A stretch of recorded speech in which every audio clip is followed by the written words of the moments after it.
first, could you introduce yourself? Tell us a bit about who you are, your professional background. Certainly. My name is Kwan-Lamar Blount-Hill. As you said, I'm an assistant professor of criminology and criminal justice at Arizona State University in Phoenix, Arizona. Um, my background and how I came to the world of evaluation is a little bit more complex than I think a lot of people's, in part because I just jumped around a lot of different areas. And so I studied environmental science coming through undergrad. I went to law school after that, to Emory Law School, studying environmental law and criminal law. Then I decided to make a pretty massive jump in my career trajectory. And by way of a story that I can go on at some point if we ever get a chance to meet viewers.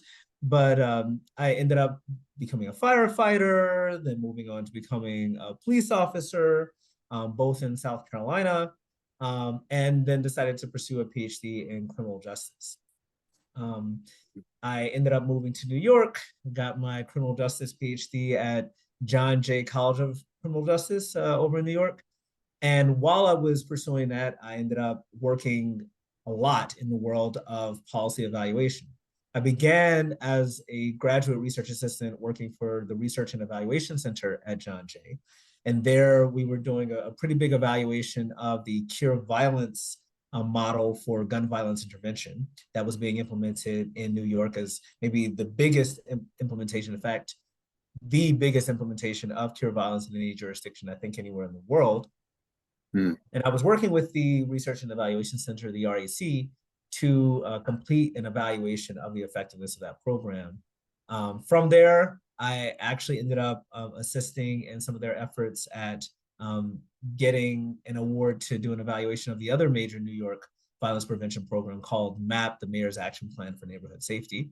But as soon as we acquired and obtained the ability or the permission, the approval to conduct that evaluation, I actually ended up leaving to work for the city agency that was funding that MAP evaluation, that being the Mayor's Office of Criminal Justice, or MOCJ.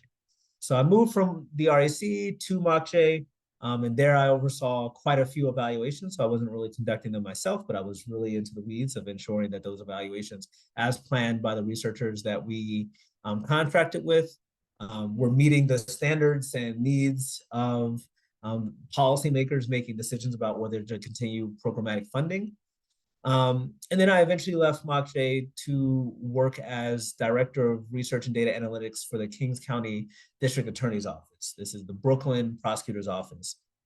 Working with Eric Gonzalez as a progressive prosecutor there, who was looking for ways to focus the resources of the system, to make sure that we weren't doing more prosecution than we needed to, and that where we needed to focus our prosecution efforts, that we did so. And so that also involves several assessment/evaluation studies, working with external partners, looking at things like disparity throughout the prosecutorial process, or some of the ways that we might determine the effectiveness of some of the really at that point novel prosecution diversion programs that we had instituted in the office. And so that was really how I got into the world of evaluation from mostly the practitioner standpoint, but also the evaluation research standpoint. And then I left KCDA to join academia. And so now I've been a professor at Arizona State for, but I guess I'm going into my second year now, or I'm now well within my second year now as a faculty member. And in that position, I've also been developing kind of my own approach to doing policy research, much of which has involved evaluation research or evaluability assessment. And so I've now been firmly ensconced in the world of evaluation research. That's amazing. That's amazing.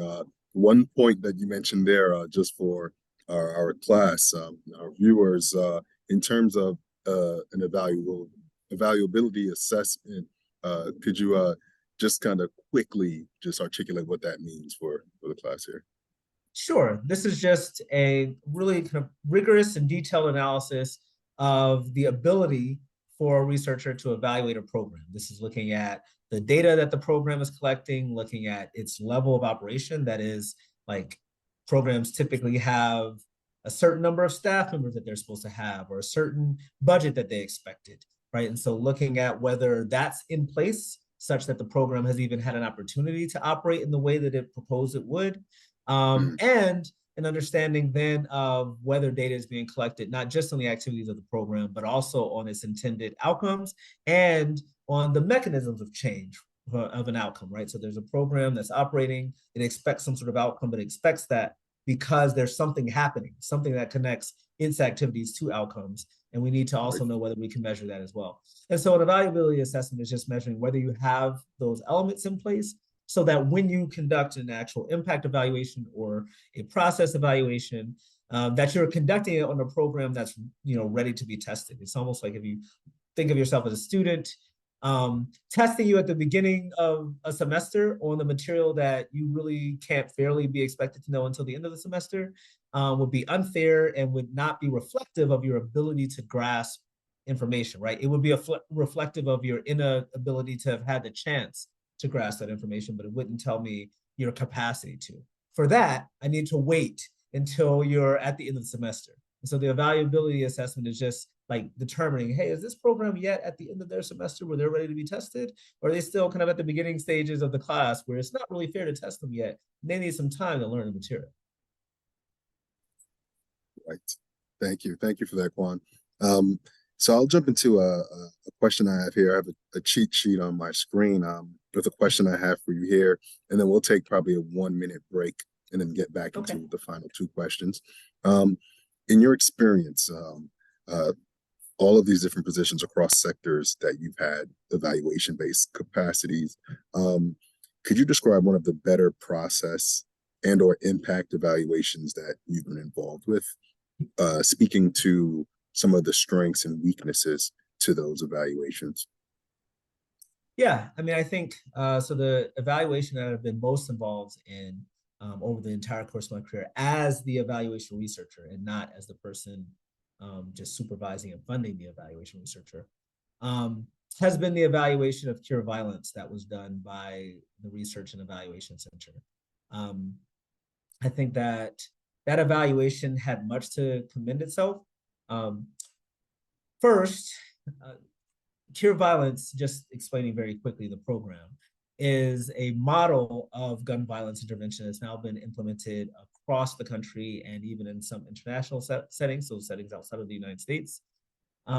Essentially, its model is that it utilizes what are called credible messengers. These are people who, based on their past reputations, their connections to the communities in which they're intended to operate, that they have some credibility with the population of people in communities experiencing high gun violence or relatively high gun violence. That within those communities, that gun violence is usually being driven by a select few people, right, that are connected in particular networks.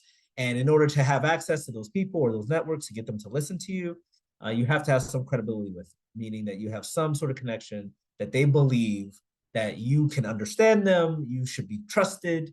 And so that requires a history that, for instance, someone like me coming from the outside simply doesn't have.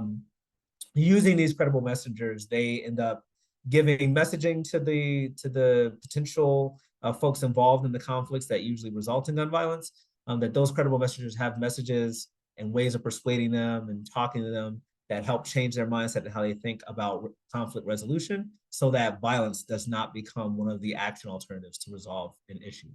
They also provide them connections and opportunities for resources that address their needs that oftentimes create the conflicts in the first place, as well as engage in public messaging or broader neighborhood messaging um, to ensure that they have a community that is supporting a change in norms with regard to violence. Wow. No, thank you for that. What's interesting is the way this course is set up, all of our assignments typically begin with, we need a program description before we can even talk evaluation. So I appreciate you kind of laying the framework there for understanding what cure violence is. I think we can take that pause right here and then continue with a few more questions, if that's okay with you, Glenn. Great. All right, great. Thanks for that quick break. I think now's a good time to segue into you telling us a bit more about the cure violence evaluation, the strengths and the weaknesses. Yeah, I mean, so I just want to say that I think it was really important, and I'm really glad that you emphasize that at the beginning of a process, an evaluation researcher really needs to understand a description of the program, because even a superficial understanding of a program is often not enough to adequately evaluate its effectiveness. Um, if I had just told you that Cure Violence was a violence prevention program, then you might guess at what the outcome is. Oh, you should see reductions in violence, particularly gun violence, if it's a gun violence intervention program. And so you get a program here, measures of gun violence there. Are they related, either geographically or by points in time?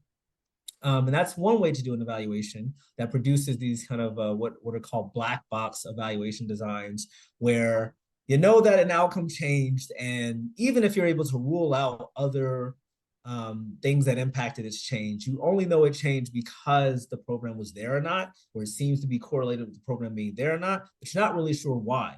And you're not sure if that why is contained within the components of the program, or if the program itself was correlated with some other thing, and thus you're actually finding some spurious relationship between the two. And so you need to understand what the mechanisms of a program are, and that really requires you to understand how it works and how it's distinctive from other programs. And so in that description of Cure Violence, I specified a couple things, right? I specified that there's this group of people, these credible messengers, who have this special characteristic, right? That is credibility. And so you need to know that that's in place. That's really where you get at, is this program operating as the model says it should? They engage in these activities. These are things like relationship building, persuasion in the context of those relationships for a participant to change their mindset about violence. They're providing actual connections to social services, public messaging out in the community, right? So they're doing specific things. So there's a specific group of people with a specific characteristic doing specific things that are supposed to lead to specific intermediary outcomes, things like a change in attitudes of their participants and a change in overall community norms. And that is what leads to the reduction in gun violence.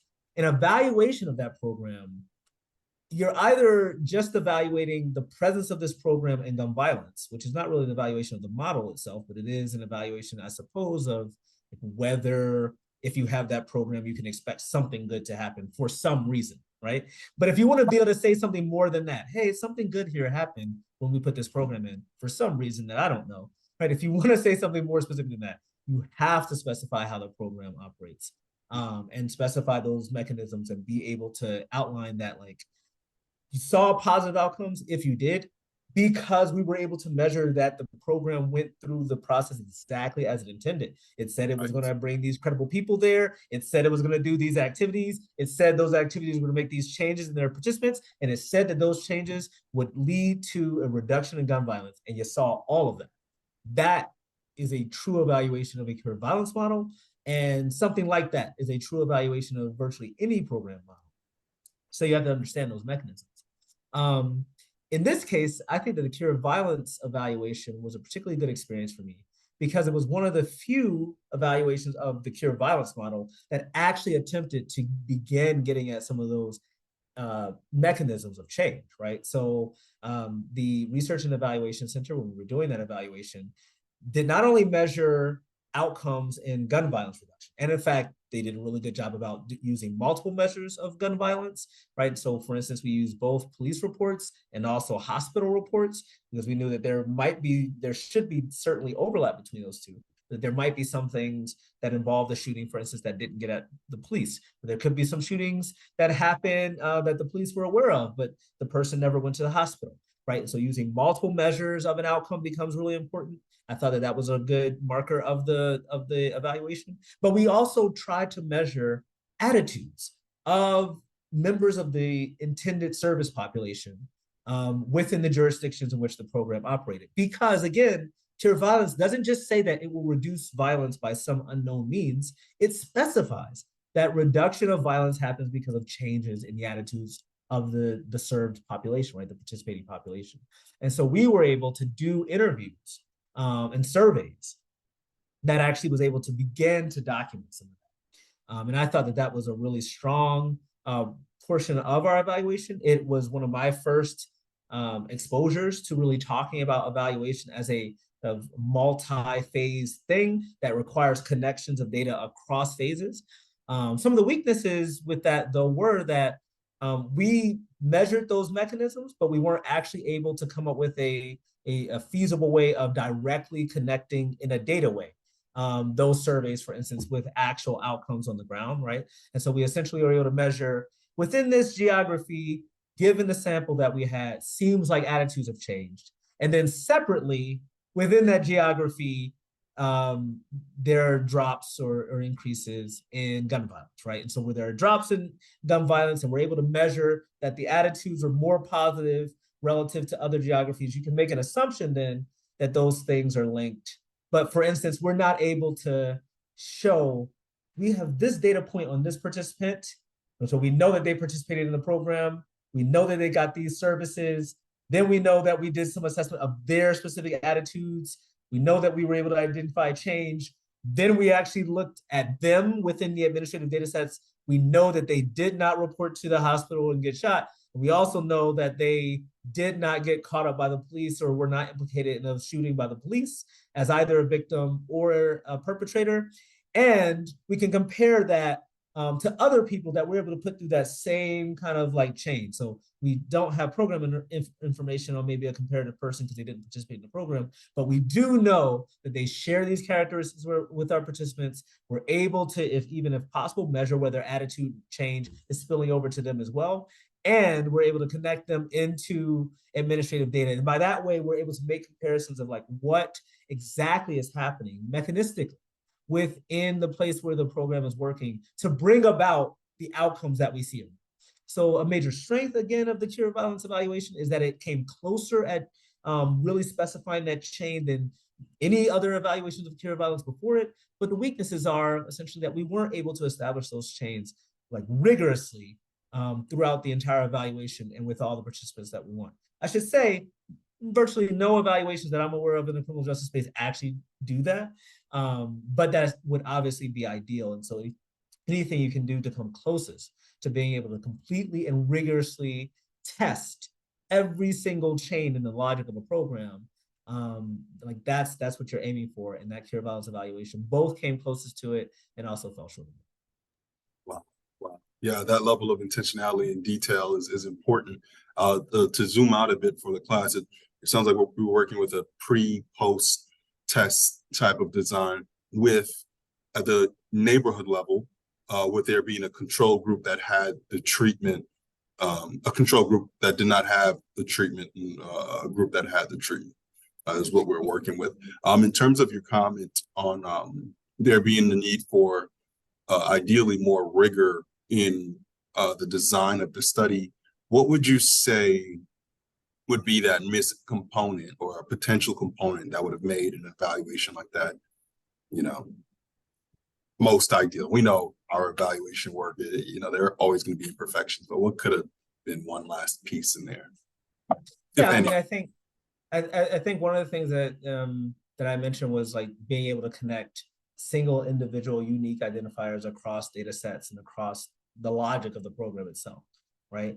And so a program like Cure Violence is saying that much of its impact comes through its impact at the individual level, right? And that becomes really important in program evaluation too, to understand the levels of analysis that we're using. And so at the individual level, you are supposed to see these changes that will have an impact on reduction in violence. And we just simply were not able to follow any single participant through our data sets to map the specific stages of change that Cure Violence anticipates. I think at the community level, we were able to do a little bit better in the sense that we say, well, there's going to be activities that happen at a neighborhood level, that there should be neighborhood-wide change. That said, we weren't able to fully test that as well, right? So our surveys focused on the types of individuals who would participate in Cure Violence, but the Cure Violence model doesn't specify that you're only going to see norm change within that population, or even the support of nonviolent norms within that population. It suggests that there will be something of a kind of neighborhood-wide change.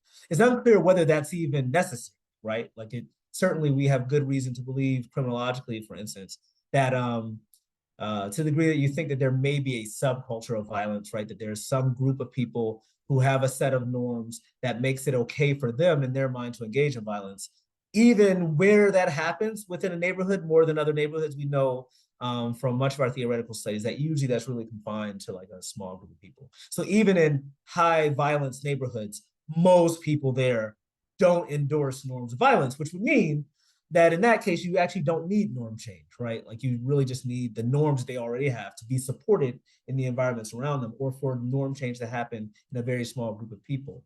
I realize that I'm getting too in the weeds here, but I say all that to say that that there were several mechanisms outlined in the model that are simple one sentence statements that when you break them down and try to figure out, well, what is the truth of those statements? There's like a lot of both theoretical, but also like data and analytical questions and concerns and complexities that we weren't able to fully outline in our program. I know that you mentioned we had done a pre-post, and we were also doing this comparative difference in differences. But of course, there's also inherent limitations with those types of designs too, and especially in, say, a criminal justice space or many of the policy spaces that your students will be working on. One is that you can't completely find like an exact replica of a neighborhood in which a treatment happens, right? Usually, for instance, policymakers target their treatments to the neighborhoods that need the treatment most. And if they do that successfully, then by definition, they have made it difficult for you to find another neighborhood that matches onto that. If you did, the policymakers would have targeted that neighborhood too. Right? And so to say, well, there's a neighborhood that needs this, and there's a neighborhood, that we're just going to leave out there that needs it, and we're not going to give them the treatment, right? This is the constant like problem with, for instance, random control trials that people in policy space are always talking about. So what that means is that even when you're comparing differences and differences, right? The trajectory of gun violence in the place where the treatment happened, was it different than the trajectory in gun violence in the place where it didn't happen, right? And that's an important design because that anticipates, for instance, that there could be changes, maybe both of them went down, but one of them reducing gun violence a lot more, suggesting that it always would have had a reduction in gun violence, but not at that level based on the program's activities. That's important, but it means that because they're not necessarily perfect comparisons, you have to like limit the extent of the conclusions that, or the strength rather, of the conclusions that you draw from those types of work. And I think that that is also a limitation, one that we simply, I still to this day don't know how one would work that out. Yeah, that is a tough one. It definitely echoes sentiments that have come up in our discussions around ethics in evaluation work, right? You can't necessarily deny an entire community in need of these resources, those resources. Yeah. And maybe if there are certain alternatives like a lottery-based intervention and things like that, that could be one workaround as something that's come up in our readings. I do want to dive into what I have is our special question, our unique question for individuals we speak with. And that unique question I have for you is, you describe here an external independent evaluation of an intervention, but I know you have also had capacities where you were internal as an evaluator. And I'm wondering if you could speak more broadly to some of the strengths and weaknesses to having an external independent evaluation of a program, policy, intervention versus, again, internal versus external evaluation. Yeah, I would like to, if I may, slightly recast the question, because I would say that you actually need sets of both, and that they have differences that are inherent in their nature, but are weaknesses, yes, but actually they're inherent in the nature of a thing, right? So like I always struggle with this, thinking about some of the limitations of a study as being weaknesses when actually there's just an indicator that you need a different type of study to address that same thing, right? And if you think about it that way, then it actually makes it so that like, oh yeah, that's right. It is a weakness. The actual weakness is if I only do internal evaluations. Like that's actually the weakness. There's like nothing one can do to make that better about internal evaluations, except make sure you do external ones too. But that would be a weakness if I only did external evaluations, right? But actually, when I do them together, then the weaknesses of either one are just a limitation of that one that are met by the strengths of the other, right? And I always talk about it that way because, I think a lot of times in our discourse, we're trying to decide, well, which one is better, right? oh, okay, if I line up all the weaknesses and strengths of one and the weaknesses and the strength of the other, then one of them will be stronger than the other. And my retort to that is always like, actually, they're both pretty weak by themselves because you just have like really major blind spots. So for instance, doing an internal evaluation can be really, really important. Building up the ability for agencies and organizations to evaluate themselves internally can be really important. I'm going to introduce maybe like let's say like a triple kind of typology here, or three type typology here real quick.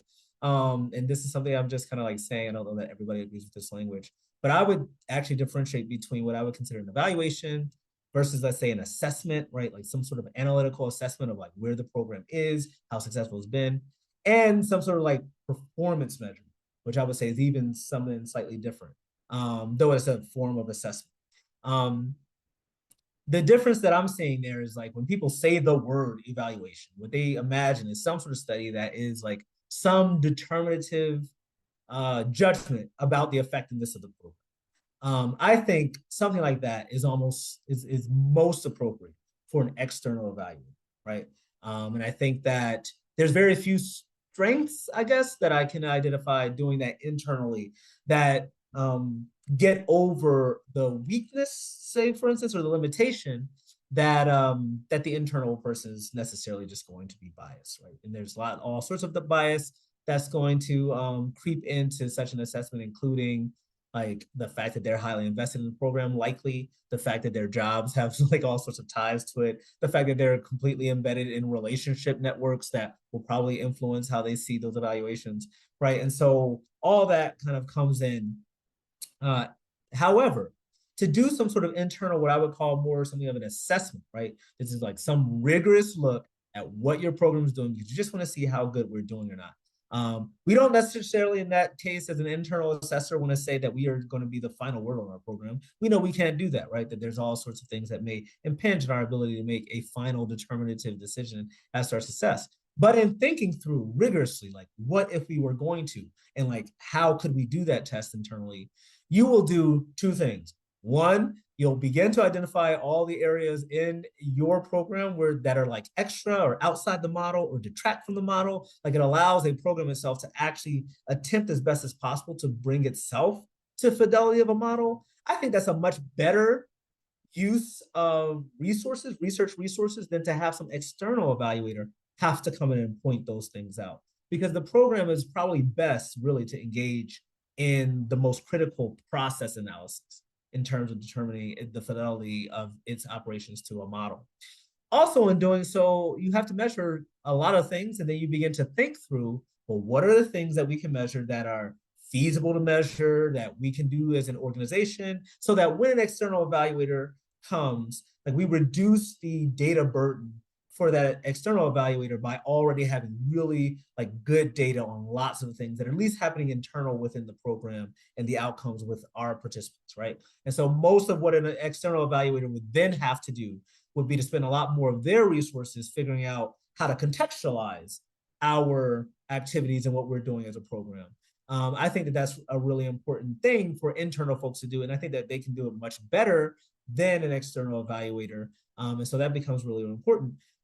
By the way, it also means the more you can do that and have the external evaluator work with some of your internal data, then what ends up happening is that you now have a really good system for continuous performance measurement as well, meaning that you don't have these one-time assessments or evaluations, but a program has much more of that type of information they can use daily, quarterly, or some higher periodic frequency to ensure that their program keeps within the bounds of fidelity and that they're able to track how their model is working, that they're able even to anticipate, oh, wait a minute, we designed this model based on the context, but then we started doing the program and we changed the context. And there may be changes in relationships between constructs or variables. Maybe it used to be that all the people who were involved in violence merely needed to hear our message and understand, for instance, that through our credible messengers, they can have a better life.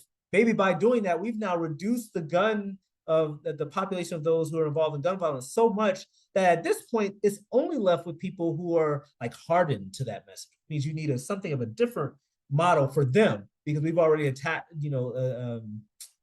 addressed the issues that we initially intended. And if that happens, like it'd be much better for a program to see that in its data and to readjust than to wait until some external evaluator comes and spends tons of resources, not evaluating something else, by the way, but evaluating this program and telling it something that it could have found out easily on its own. And essentially, in that case, not evaluating a model, but actually just evaluating the failure of this one program, right, which could have been monitored internally. That was a very long answer to your question, but I hope it gets at some of the reasons why you should have those things in tandem. No, that was a beautiful answer. I think it dovetails into a lot of the discussions that we've had in the course, in our discussion board forums, as well as some of the assignments taking place. It resonates me personally, even based off of some of my experiences that you may know of as well, Kwan. Sometimes you walk in as an external evaluator and you're like, what is this spreadsheet that's here with PDFs embedded in the Excel file? And it's really messy.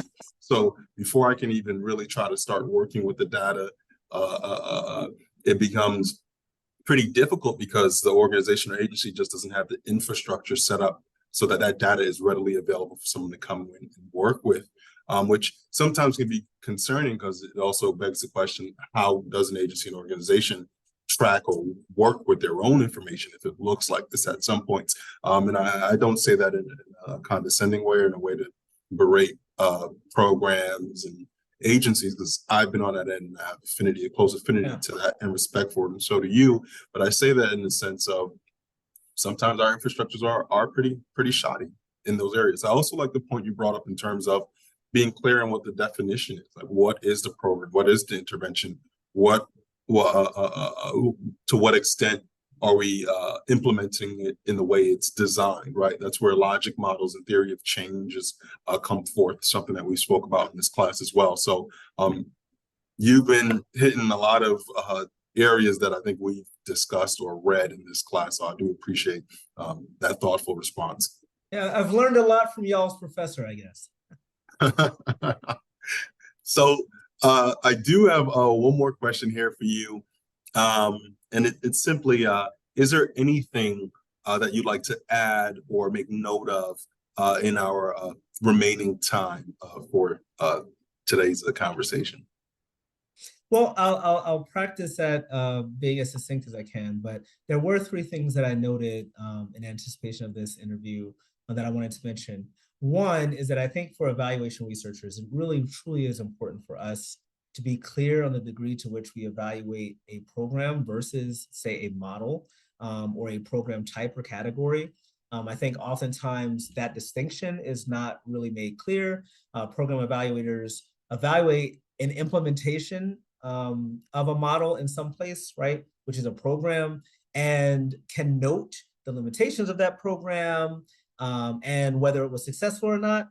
But it is very easy for people to understand that as a grade on the model itself. And I think especially with regard to some of the implementation and internal data issues that you noted and that I mentioned earlier in my comments, in some of those cases, you really are just evaluating that specific program and you've not actually had an opportunity to evaluate the model. For instance, I'll just say, I've been one who said, I virtually don't think a cure violence model has ever been truly evaluated because almost every program where it's been implemented has had budget disruptions that have changed, that has disrupted its ability to carry out the program even in a 12-month period without disruption. It's had lots of political interferences in some cases, in some jurisdictions. There's oftentimes lack of resources, oftentimes the fear of not getting enough resources. You have program directors that are expanding the model in part just to obtain resources from different places to keep the program going. There's been, for instance, it's very common for the staff themselves to have to work additional jobs to meet ends meet, or make ends meet rather. And so that's not really something discussed or anticipated in the model itself, that like it anticipates the potential for wear of its staff members. And so the pure version of a energized, invigorated, cure violence staff member who's focused purely on going out and talking to this population. And so because of that, you will see these changes. Well, we never got that first part, right? We've never seen that. And so all evaluations that have been done of cure violence maybe capture some of the impact of the model, but are certainly not examples, nowhere near perfect examples of the model. And many of the program implementations have been so riddled with some of those challenges that it is quite difficult to tell how much of this is inherent in the model itself and how much of these are like really idiosyncratic to the jurisdiction or are common across jurisdictions, but are challenges that have nothing to do with the actual model and are actually just challenges with government implementation of programs or not profit implementation of programs. And so understanding like, are we making a judgment about a specific program or the model that it's supposed to represent? It's really, really important because it can mean that like, to the extent readers or folks who look at our work think that we're actually talking about the importance of a model, when in fact we're actually really mostly finding things that are really specific to that program, then a poor program implementation has the potential to completely tank the implementation of the model elsewhere where it might have been really helpful, or even improvements on the model there if they had just known that like you can do this better. It is feasible and possible to do this better and it'll have better outcomes. Two last things, and I'll speak more quickly than I did on that first point, is that some programs are not ready for evaluation.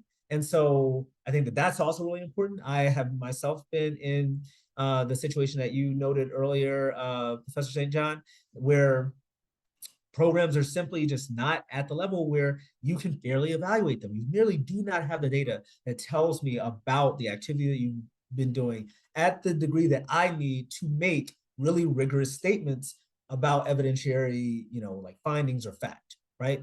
Now I say this, the programs I'm working with, for instance, are gun violence prevention programs. Yes, mostly they're thinking about how to prevent gun violence and mostly not thinking about how to make Kwan's job easier in analyzing the effectiveness of their program. That's expected, which is why many, many more of us who have the evaluation skill need to come on the front end to say, well, wait a minute, down the line, you're going to ask me to do like a grade of to tell you up or down whether you were successful or not. Before I do that, can I come in now and help you prepare for that? Essentially, if we take my like classroom example as a student, can I come in and teach you? Can you take my class for a semester? And then I'll test you at the end of that and see whether you got an up or down grade. And so I think many more of us need to do that. The last thing I'll say is that when you really begin to map out the complexities of a program, and definitely in spaces where programs have not already been like thought through with regard to a tight logic, then when you start coming up with what the implied mechanisms of change are, usually programs are just massively complex. They're mainly complex because mainly they're not designed by some sort of logic modeling where someone thought theoretically, what do we think are the mechanisms that impact this outcome? And then how are we now going to intervene in those mechanisms by designing a program to do X, change those mechanisms in way Y so that you get Z outcomes. Actually, usually government programs come because there's a bunch of constituencies and we needed to put together some sort of program that addresses lots of concerns from lots of these constituencies, often which are normative or ideological, have nothing to do with like any sort of theory. And so this program becomes a hodgepodge of a bunch of people's ideas, maybe one core passion, but lots of other things glommed onto it, such that if you actually had to map out what the intended mechanisms are, you would be revealing something new to the program designers that they had never even thought about. And oftentimes it's a really complex way that if that program has an impact, that impact is actually being felt. The same when it's a community-based organization, particularly, for instance, in my case, I'm studying lots of organizations founded by community members who had been previously incarcerated but wanted to do something good with their skill. And so they had all these ideas of all the things that impacted them negatively that they could have a positive impact on. And basically their programs become just this hodgepodge of services in all sorts of ways, where it's like you're kind of trying to serve the comprehensive human, but when you think about that and you try to map out like what the theories of change are there, well, now I'm pulling in virtually everything we know about human behavior, right? Because you're trying to address all of it. That's so complex that no one evaluation is rigorously going to do any of that. And so we must get much more comfortable with the fact that actually you can't say a program has really been evaluated until it's been the subject of like 10 to 15 different evaluations where researchers rigorously took part in evaluating all the different pieces of that program. And only when put together can you now say, okay, we identify all the dozens of mechanisms that could possibly have made change in this program, and we rigorously tested all of it. And so I think I would really encourage us to, as a field and your students, to the degree that they become part of the field, to be much more comfortable anticipating like a body of evaluation work for every program or model that we're evaluating, or seeing our work as being much more hand in glove with our fellow evaluators of a program model, and to try to figure out ways of making sure that our data and our methods link up to those other studies. So at the end of the day, you do get a comprehensive picture of a program. With that, guess I'll rest my mouth. Wow, wow. No, thank you for that, Kwan. I do want to make sure we center our expert's voice in these series. So I'm going to let the power of those points you ended us on be the segue out. Thank you for your time, Dr. Kwan-Lamar Blount-Hill.